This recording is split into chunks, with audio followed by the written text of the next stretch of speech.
బండికి నెంబర్ ఏది? బండికి నెంబర్ ఏది? మీరు ఈ బండి మీద వచ్చారమ్మా? ఏమవుతారు మీరు? మీ అబ్బాయా? ఏ గుడికి వెళ్ళారమ్మా?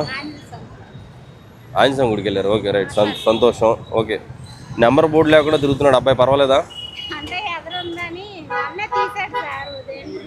అవసరం లేదంటారా?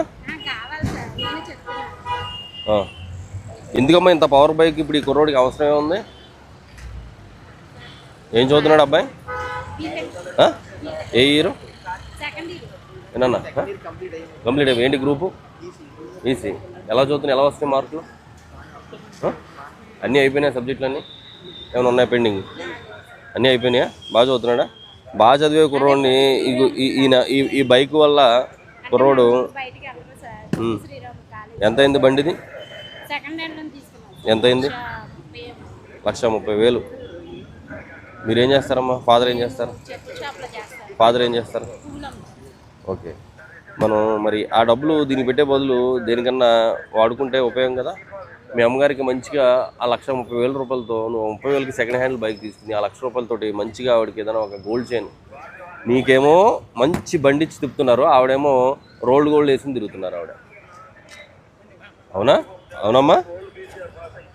నీ ఆనందం కోసం నీకేమో 1,00,000 రూపాయలు, 1,30,000 రూపాయల బైక్ సెకండ్ హ్యాండ్లో 1,30,000, ఆవిడేమో రోల్డ్ గోల్డ్ వేసుకుని నీ ఆనందం కోసం తిప్పుతున్నారు. కానీ ఇది ఆనందం అనుకుంటాం కానమ్మా, ఇలాంటి అంటే కంపెనీయే బ్యాన్ చేసేసి ఇక్కడ అంటారేమో, వాళ్ళు ఏముంది కనిపెడతారు. బట్ మనం ఎంతవరకు అవసరం అంతవరకే తీసుకోవాలా. ఇలాంటి బైకులు ఎక్కిన కానీ నుంచి ఏమవుద్దంటే ఓవర్గా స్పీడ్ వెళ్ళాలనిపిస్తుంది, ఏదో ఒక తప్పు చేయాలనిపిస్తుంది, ఏదో ఒకటి వికృతి చేష్టలు చేయాలనిపిస్తుంది. మంచిగా చదివే కుర్రోళ్ళు కూడా చెడ్డగా అయిపోవడానికి అవకాశం ఉంటుంది. ఈ కుర్రోడికి లేకపోయినా ఇంకో కుర్రోడు ఎవడో తయారవుతాడు. కనీసం మీ అమ్మగారిని ఇక్కడ ప్రశాంతంగా కూర్చోబెట్టుకోవడానికి అవకాశం ఉంది ఈ బండి మీద ఉందా? ఎందుకే మరి?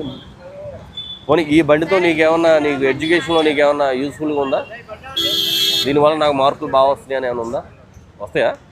పోతాయి ఇంకా. ఎందుకంటే ఈ బండి ఉన్నా కాబట్టి మనం పిచ్చి తిరుగులు తిరగాలనిపిస్తూ ఉంటుంది. ఇది కరెక్ట్ కాదమ్మా, కరెక్ట్ కాదు. మీరు ఎంతో కష్టపడుతున్నారు, మీ వారు కష్టపడుతున్నారు. మీ కష్టాన్ని ఈ బండి మీద పోసేసి ఈ బండి మీద ఈ కుర్రోడిని తిప్పి రేపు పొద్దున ఆ అబ్బాయి లైఫ్ రిస్క్ వస్తుంది. మార్పిచ్చేయండి. మీకు బండి అవసరం అనుకుంటే ఏ 30-40 వేలతో స్కూటీ ఏదైనా కొనివ్వండి, అవసరానికి అంతే. ప్రస్తుతానికి ఏం అవసరం. ఆ కుర్రోడు నువ్వు బాగా చదివించావు అనుకో, మెర్సిడీస్ బెంజ్లో తిప్పుతాడు, నేను బెంజ్ కార్లో తిప్పుతారు కూడా. ఏం లేదు, తప్పేం లేదు. స్తోమతతో సంబంధం లేదు, కష్టపడి చదివిస్తే చాలు. చిన్న మధ్యతరగతి ఇంకా చిన్న స్థాయి వాళ్ళు కూడా పెద్ద పెద్ద ఉద్యోగాల్లో సెటిల్ అవుతున్నారు. ఓకేనా? తల్లిదండ్రులు కష్టపడుతున్నారు కదా, వాళ్ళు ఇస్తున్నారు కదా అని చెప్పి మనం అది మిస్యూజ్ చేయకూడదు. ఇది మిస్యూజ్ అంటారు దీన్ని. ఆవిడ ఎంత కష్టపడుతుందో చిన్న స్థాయిలో, ఆవిడ మెడలో రోడ్డు గోల్డ్ వేసుకుని తిరుగుతూ ఉన్నారు, నువ్వేమో మంచి కాస్ట్లీ బైక్ వేసుకుని తిరుగుతూ ఉన్నావు. ఇది అవసరమా నీకు? ఏమా అవసరం కాదు. ఎందుకు చూసావు? ఈ బండి ఎక్కిన కాబట్టి నీ హెయిర్ స్టైల్ మారిపోయింది, నీ గడ్డం స్టైల్ మారిపోయింది, అన్నీ మారిపోతాయి. నీ మైండ్ కూడా మారలేదని నేను అనుకోవట్లేదు, నీ మైండ్ కూడా మారిపోయి ఉండొచ్చు. కనీసం ఇదన్నా మారిస్తే, మన వేషధారణ కూడా మారితే చదువు మీద వస్తుంది. నువ్వు చదివి బాగా సెటిల్ అయితే ఇది కాదు, ఇంకా నువ్వు మంచి తీసుకోవచ్చు. మీ అమ్మగారిని పక్క సీట్లో కూర్చోబెట్టుకుని అలా తిరగవచ్చు నువ్వు. ఇప్పుడు చెప్పు, నెంబర్ సంగతి ఏంటి? ఇంకా అవకాశం ఉండదు. ఒకసారి మీరు పట్టుకున్న తర్వాత ఇంటికి వెళ్ళాక నెంబర్ లేకుండా మీరు సిటీలో ఇష్టానుసారం తిరిగి. మరి హెల్మెట్ ఏది అమ్మా? నీకు డ్రైవింగ్ లైసెన్స్ ఉందా?